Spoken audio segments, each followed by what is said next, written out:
بسم اللہ الرحمن الرحیم۔ قواعد فقہیہ یعنی اشباہ والنظائر کے تعلق سے کچھ بنیادی باتیں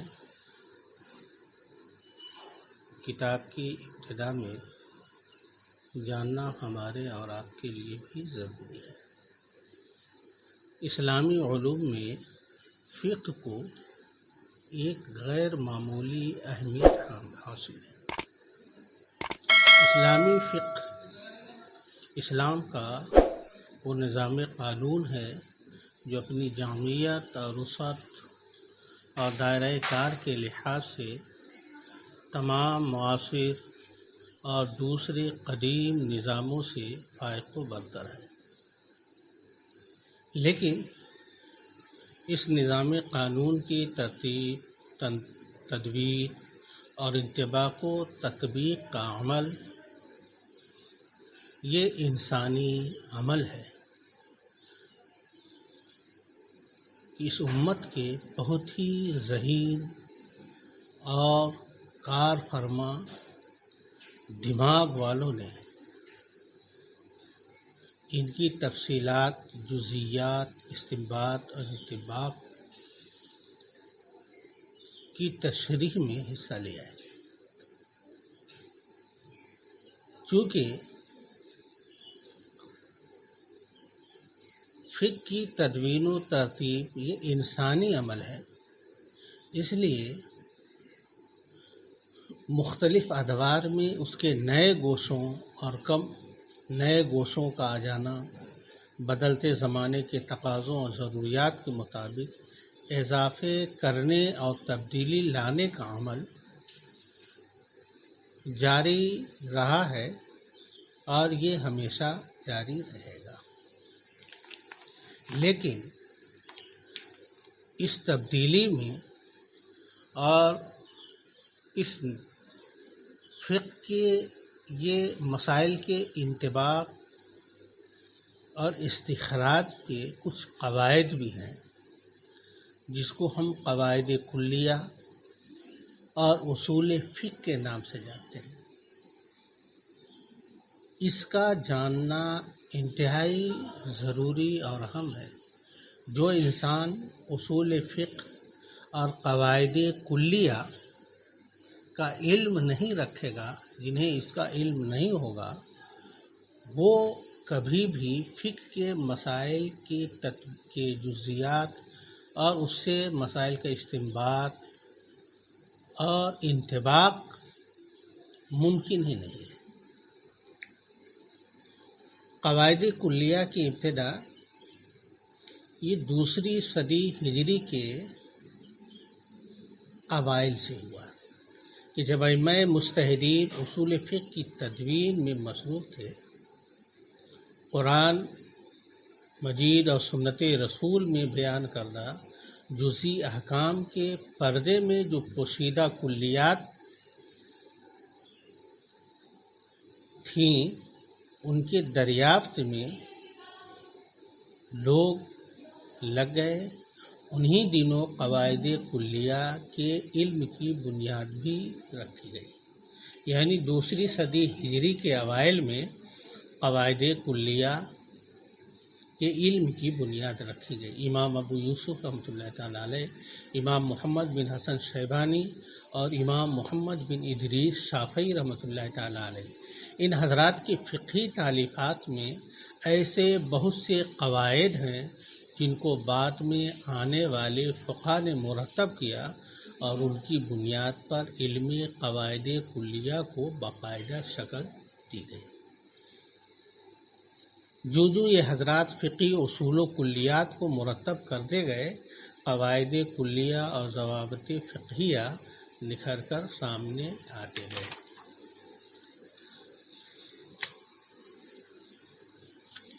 کہا جاتا ہے کہ امام ابو طاہر دباس نے امام ابو حنیفہ کی فقہی آراء اور اجتہادات کے گہرے مطالعے کے بعد ان کی بنیاد 17 قواعد کلیہ کو قرار دیا۔ انہوں نے اپنے مطالعہ، غور و فکر اور ذاتی تحقیق اور تجسس سے یہ معلوم کر لیا کہ امام ابو حنیفہ کے فقہی افکار ان 17 اصولوں کے تحت منضبط ہوتے ہیں۔ ان کو اپنی اس تحقیق اور انکشاف پر اتنا ناز تھا کہ وہ اپنی اس تحقیق کو دوسرے سے چھپا کر رکھتے تھے۔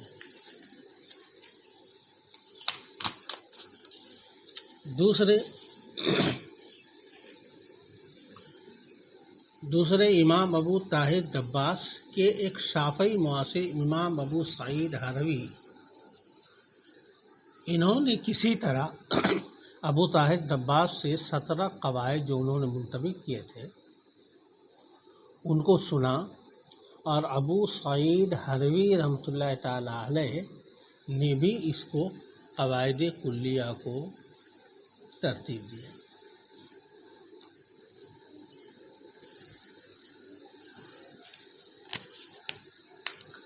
قواعد کلیہ کی یہ اجمالی خاکہ تھا قواعد فقہیہ کی ابتدا کی، کہ قواعد فقہیہ کی ابتدا دوسری صدی کے اوائل میں، اور یہ قواعد فقہیہ وہی ہیں جو فقہا کے بیان کردہ جزئیات اور مسائل میں جگہ جگہ موجود ہیں۔ اسی کو غور و فکر کرنے کے بعد امام ابو طاہر دباس نے فقہ حنفی کی بنیاد 17 قواعد کلیہ فقہیہ پر انہوں نے رکھا ہے۔ قواعد کلیہ کی تعریف۔ عربی زبان میں قواعد کا لغوی معنی کسی عمارت کی بنیاد کے ہوتے ہیں۔ قرآن پاک میں بھی اسی معنی میں استعمال ہوا ہے۔ وَإِذْ يَرْفَعُ إِبْرَاهِيمُ الْقَوَاعِدَ مِنَ الْبَيْتِ۔ قواعد یہ قاعدہ کی جمع ہے، یعنی اساس الشیء، یعنی شے کی جس چیز پر بنیاد ہو اسی کو قواعد کہتے ہیں، چاہے وہ حسن ہو چاہے وہ معنن ہو۔ معنن جیسے کہا جاتا ہے کہ اسلام کی بنیاد 5 چیزوں پر ہے، تو یہ بنیاد جو 5 چیزوں پر اسلام کی ہے یہ بنیاد معنوی ہے۔ اور کہا جاتا ہے گھر کی بنیاد نیاز پر ہے، یہ حسن ہے، جیسے کعبہ کی بنیاد ہے۔ وَإِذْ يَرْفَعُ إِبْرَاهِيمُ الْقَوَاعِدَ مِنَ الْبَيْتِ۔ اصطلاحی اعتبار سے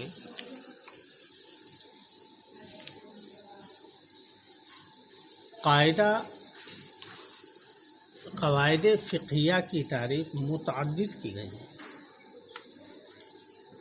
مثلا ایک تعریف ہے حکم اکثری لا کلی ينطبق على اکثر جزئیاته لتعرف احکامها منها، یعنی قاعدہ سے مراد وہ اصول یعنی حکم ہے جو کلی نہ ہو بلکہ اکثریتی ہو، اور اپنے تحت آنے والی اکثر جزئیات پر اس کا اطلاق ہوتا ہو تاکہ ان جزئیات کا فقہی حکم اس سے معلوم کیا جا سکے۔ دوسری تعریف حکم اغلبی ينطبق على معظم جزئیاتی۔ قواعد فقہیہ وہ ایسا حکم ہے جو اکثریت کی بنیاد پر ہو اور اپنے تحت آنے والی بیشتر جزئیات پر منطبق ہو۔ ایک تعریف ہے حکم کلی او غالب ينطبق على جزئیات كلها او اکثرها، وہ ایسا حکم ہے جو کلی ہو یا اکثریتی ہو اور اپنی تمام جزئیات پر منطبق ہو جاتا ہو۔ یہ متعدد تعریف ہیں، لیکن ان تعریفوں کا نتیجہ یہ ہے، خلاصہ یہ ہے کہ قواعد کلیہ ایک حکم کلی کا مطلب اکثری ہے۔ آپ آگے پڑھیں گے کہ قواعد کلیہ، کوئی بھی قاعدہ کلیہ ایسا نہیں ہے کہ جو اپنے تمام جزیات کو شامل ہو اور ایک فرض بھی ایسا اس سے خارج نہ ہو، بلکہ ہر قاعدہ کلیہ سے کچھ نہ کچھ مسائل مستثنی ہوں۔ اسی لیے سبھوں نے قواعد کلیہ کی اصطلاحی تعریف میں حکم اکثری یا حکم اغلبی یا حکم کلی و غالب یا حکم الکلی ابل اکثر الذی یراد به معرفت و حکم جزیات اکثر کا لفظ آیا ہے۔ تو یہ یوں بھی کر سکتے قواعد کلیہ، یہ قواعد فقہیہ کہتے ہیں اس حکم اکثری کو یا اغلبی کو جو اپنے ماتحت جزیات کو شامل ہو۔ یہ قواعد فقہیہ کی لغوی اور اصطلاحی تعریف ہے۔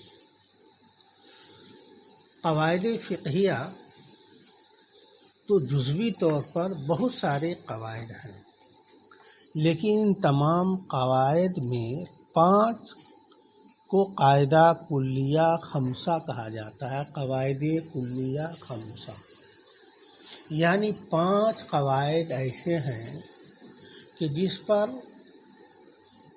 ہر مسلک، ہر مذہب کے فقہاء اور مجتہدین کا اتفاق ہے، ائمہ اربعہ کے علاوہ بھی۔ جیسے پہلا ہے الامور بمقاصدها، دوسرا قاعدہ کلیہ کبریٰ الیقین لا یزول بالشک، تیسرا قاعدہ کلیہ ہے المشقۃ تجلب التیسیر، چوتھا قاعدہ کلیہ کبریٰ ہے الضرر یزال، پانچواں قاعدہ کلیہ ہے العادۃ محکمۃ۔ یہ 5 قاعدہ کلیہ کبریٰ کے نام سے جانے جاتے ہیں کہ جس پر ائمہ اربعہ کا اتفاق ہے۔ اگرچہ ان قواعد کلیہ کبریٰ خمسہ کی تشریحات، جزیات اور تفریعات میں اختلاف ہے، لیکن ان 5 کے قاعدہ کلیہ فقہیہ ہونے میں کسی کا کوئی اختلاف نہیں ہے۔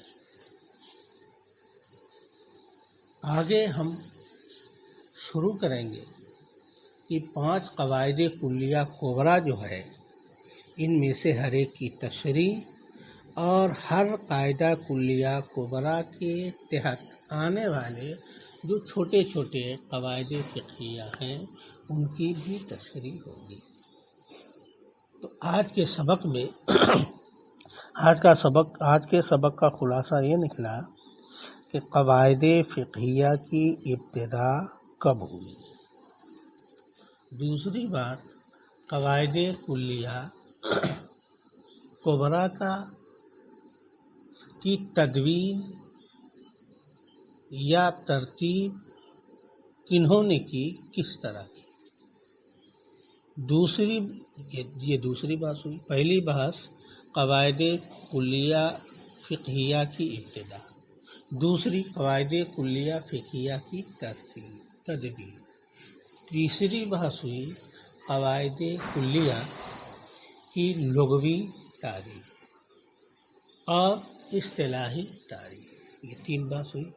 چوتھی بحث ہوئی قواعد کلیہ کی حیثیت، کہ قواعد کلیہ